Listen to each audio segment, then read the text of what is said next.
Malalaman ngayong araw kung tuluyang ipatitigil o hindi ng Supreme Court ang pagpapatupad ng Republic Act 10175 o ang Cybercrime Prevention Act. Ngayong araw tatalakayin ng mga maestrado ng Korte Suprema ang 15 petisyon na nakahain sa Korte na kumekestyon sa legalidad ng Cybercrime Act.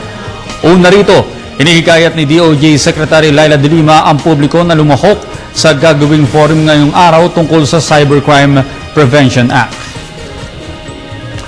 Samantala, sa kapapasok lamang po na balita, nagdudulot ng pagsisikip ng trapiko sa mga oras na ito sa Elliptical Road sa Quezon City ang nagpapatuloy na transport caravan ng pinagkaisang samahan ng tsuper at operator nationwide o Piston ngayong umaga.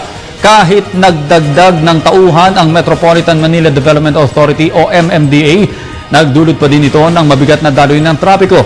Ayon kay MMDA Traffic Discipline Office Director Attorney Yves Gonzales, may mga nakaposte na silang mga tauhan mula Timog patungong Ortigas na inaasahang ruta ng protesta.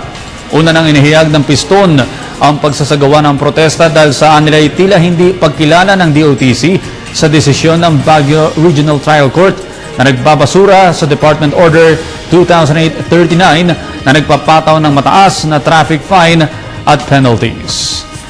At yan po naman ang aming mga nakalap na balita at impormasyon. Magbabalik ang PTV Newsbreak makalipas ang 1 oras. Ako po si Audrey Goriseta.